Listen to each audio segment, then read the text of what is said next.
أعوذ بالله من الشيطان الرجيم. بسم الله الرحمن الرحيم. كل نفس ذائقة الموت وإنما توفون أجوركم يوم القيامة فمن زحزح عن النار وأدخل الجنة فقد فاز وما الحياة الدنيا إلا متاع الغرور. سورہ آل عمران سورہ نمبر 3 آیت نمبر 185.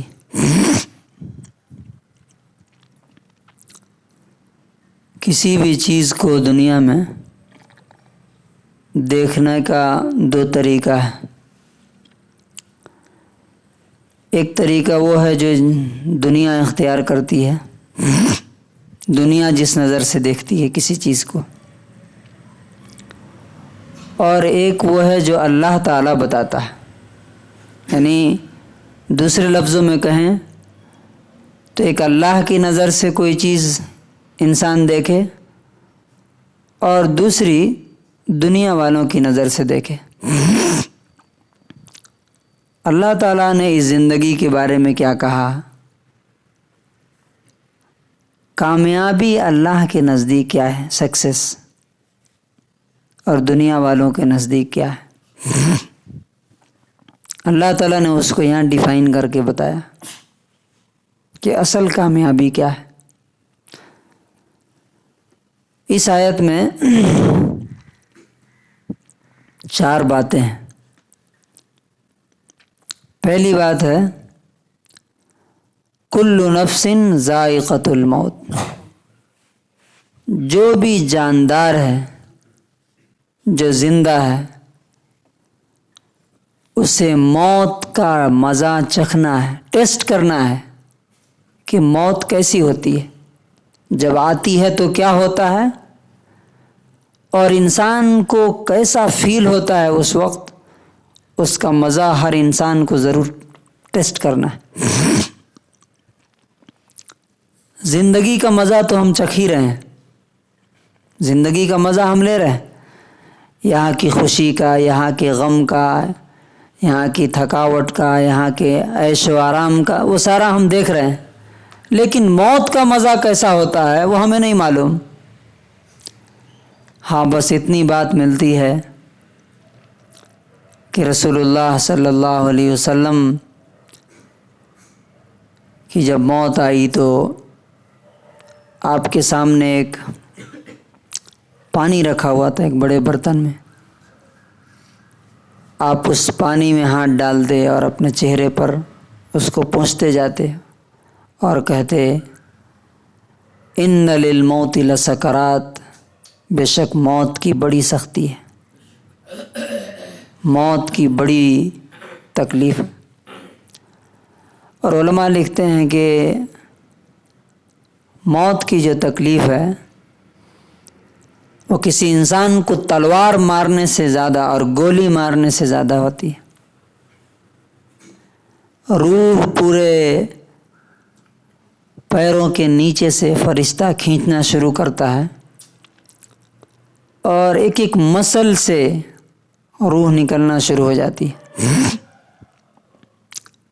اور نکالتے نکالتے جب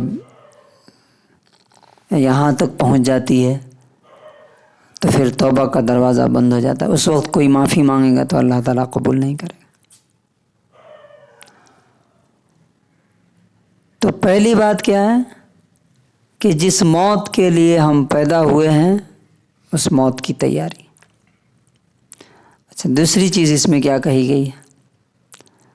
وَإِنَّمَا تُوَفَّوْنَ أُجُورَكُمْ يَوْمَ الْقِيَامَةِ. تم جو کچھ اس دنیا میں کر رہے ہو، جو کچھ کرنا چاہو کرو، لیکن تم کو تمہارے سارے کاموں کا پورا پورا بدلہ پورا بدلہ کب ملے گا؟ یوم القیامہ، قیامت کے دن ملے گا۔ اب اچھائی کر رہے ہیں تب بھی اور برائی کر رہے ہیں تب بھی۔ اب کبھی کبھی انسان دیکھتا ہے کہ بہت ظلم ہو رہا ہے، میرے ساتھ ہو رہا ہے یا کسی اور کے ساتھ ہو رہا ہے، کیوں نہیں اللہ تعالیٰ پکڑتا ہے؟ کیوں نہیں اللہ تعالیٰ روک دیتا اسے؟ تو اللہ تعالیٰ نے خود ہی یہ کہا ہے کہ یہ دنیا ہم نے انسانوں کو اس میں آزادی دی ہے تھوڑی سی، دو راستے ہیں، ان دونوں میں سے جس پہ چاہو چلو۔ یہ نیکی کا راستہ ہے، جنت کا ہے، یہ برائی کا راستہ ہے، دوزخ کا۔ جدھر جانا ہو جاؤ، اوپن ہے دونوں۔ لیکن جب قیامت آئے گی تو ایک ایک ذرے کا، ایک ایک تنکے کا، ایک ایک رتی کا حساب لیا جائے گا۔ ایون کہ کیا بولے، ہنسے اس کا بھی، مسکرائے اس کا بھی۔ فار ایگزامپل کسی کو دیکھ کے ہم مسکراتے ہیں مذاق اڑانے کے لیے، کسی کو دیکھ کے مسکراتے ہیں اس کو خوش کرنے کے لیے، یہ دونوں بھی لکھے جا رہے ہیں، اور قیامت کے دن اس کا بھی پورا بدلہ ملے گا۔ یہ قتل کرنا، مرڈر کرنا، کسی کا مال لوٹ لینا، کسی کی زمین مار لینا، کسی کو مار دینا، کسی کو گالی دے دینا، یہ تو بڑی بڑی چیزیں ہیں۔ کسی کو گھور کے اگر دیکھا بھی اور وہ اس سے ڈرا تو بھی قیامت کے دن اس کا پورا بدلہ ملے گا۔ ایون کہ بچے اپنے ماں باپ کے خلاف کھڑے ہو کر کے اللہ سے انصاف مانگیں گے کہ میرے باپ نے میرے اوپر ظلم کیا، مجھے انصاف دیجیے، مجھے بے قصور ایک تھپڑ مارا تھا۔ بیوی کھڑے ہو کر کے بولے گی، مزدور اور نوکر کھڑے ہو کر کے بتائیں گے۔ تو جو کچھ بھی اللہ تعالیٰ نے کہہ دیا کہ وَإِنَّمَا تُوَفَّوْنَ أُجُورَكُمْ يَوْمَ الْقِيَامَةِ، کیا دیکھ رہے ہیں، کیا سن رہے ہیں، کیا سوچ رہے ہیں، یہ سب لکھا جا رہا ہے۔ Every thing is being recorded, اور اس کا پورا بدلہ اللہ تعالیٰ قیامت کے دن دے گا۔ آپ کر رہے ہیں جو بھی، وہ بھی، اور آپ کے ساتھ اگر کچھ برا ہو رہا ہے تو اس کا بھی۔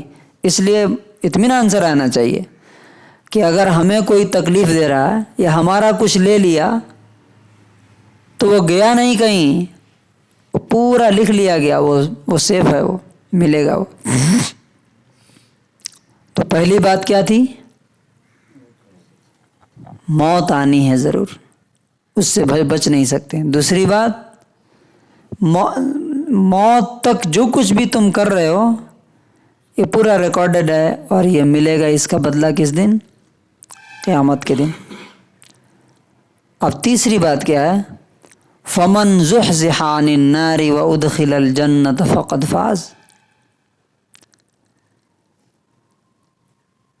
جو بھی جہنم سے، آگ سے بچا لیا گیا اور جنت میں چلا گیا، داخل کر دیا گیا، انٹری مل گئی، فقد فاز، وہ اس زندگی کا کامیاب انسان ہو گیا۔ یہ لائف جو ہے اس کی، وہ کامیاب ہو گئی۔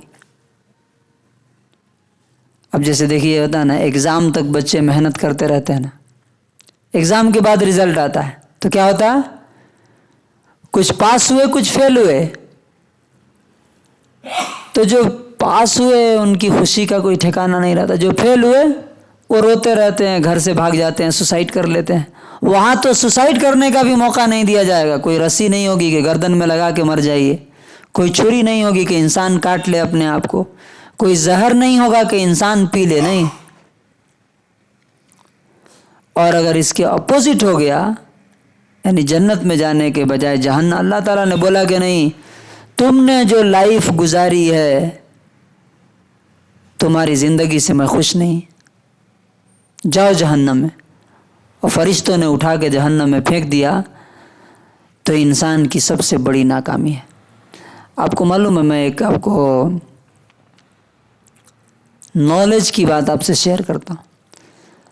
دنیا میں کامیابی کی کوئی ڈیفینیشن نہیں ہے، کوئی نہیں. آپ گوگل کر لیجئے, کہیں بھی دیکھ لیجئے. کامیابی کیا ہے؟ جو آپ چاہتے ہیں وہ مل گئی کامیابی ہے. لیکن ہر آدمی کے لیے وہ چیز کامیابی نہیں ہے. کسی کے لیے صحت ملنا کامیابی ہے اس لیے کہ وہ بیمار ہے. کسی کو پیسے ملنا کامیابی ہے, کیوں؟ اس لیے کہ اس کے پاس پیسے نہیں ہیں. لیکن دوسرے کے لیے وہ کامیابی نہیں ہے. اس کے پاس پیسے ہیں, صحت نہیں ہے, اس لیے وہ اپنے آپ کو کامیاب نہیں سمجھتا. وہ دنیا کا مصیبت زدہ انسان سمجھتا ہے. لیکن اللہ تعالیٰ نے ایکیوریٹ ڈیفائن کر کے بتایا کہ کامیابی کیا چیز ہے, اور دنیا کی کسی چیز کو اللہ نے کامیابی نہیں بولا. پورے قرآن میں آپ پڑھ لیجئے. دنیا کے بارے میں کیا کہا وہ اگلے سینٹنس میں ہے, وَمَا الْحَيَاةُ الدُّنْيَا إِلَّا مَتَاعُ الْغُرُورِ. دنیا کی زندگی تو سوائے دھوکے کے اور کچھ نہیں. مطلب کیا ہے؟ کہ آپ زندگی میں جہاں کہیں بھی ہو اور اپنے آپ کو کامیاب سمجھتے ہو تو تم دھوکے میں ہو. ہاں, جہاں کہیں بھی ہو وہاں اگر ایمان کے ساتھ ہو, فار ایگزامپل صحت ہے ایمان کے ساتھ ہے, نیکی کے ساتھ ہے. حکومت ہے ایمان کے ساتھ ہے, نیکی کے ساتھ ہے. دولت اور پیسہ ہے ایمان کے ساتھ اور نیکی کے ساتھ ہے, تو تم کامیابی کی طرف بڑھ رہے ہو. ابھی کامیاب ہو کہ نہیں اس کی کوئی گارنٹی نہیں. وہ موت بتائے گی کہ تمہارا انجام, تمہارا خاتمہ کس حالت میں ہوا, پھر وہ اس سے پتہ چلے گا. تو یہ 4 چیزیں اس آیت میں بتائی گئی ہیں. نمبر 1, موت ضرور آنی ہے, زندگی ختم ہو جائے گی, اس لیے جو ختم ہونے والی ہے اس کے بجائے جو آنے والی ہے اس کے لیے انسان تیاری کرے. نمبر 2, جو کچھ کر رہے ہیں یہ سمجھ کے کیجئے کہ اس کا بدلہ مجھے ملنے والا ہے, چھوٹا ہو یا بڑا. اور نمبر 3, کامیابی یہاں نہیں ہے وہاں ہے. ہاں, یہاں چھوٹی چھوٹی کامیابی یہ بھی ضروری ہے, یہاں بھی پیسے کمانا, صحت ہونا, بزنس ہونا سب ضروری ہے, لیکن یہ کامیابی نہیں ہے. کامیابی وہاں ہے, اس لیے کہ یہ کب چھین جائے گی کوئی اس کی گارنٹی نہیں. اور آخری بات فرمائی کہ دنیا تو دھوکے کا سامان ہے. آپ دیکھ لیجئے ہر طرف کیا ہے, دھوکہ ہی دھوکہ ہے, اور کیا ہے؟ دجل ہے, فریب ہے. اللہ تبارک و تعالی ہمیں وہ اصل اور ریئل کامیابی عطا فرمائے, اور دنیا میں اس کامیابی کے لیے جینے اور مرنے کی توفیق نصیب فرمائے.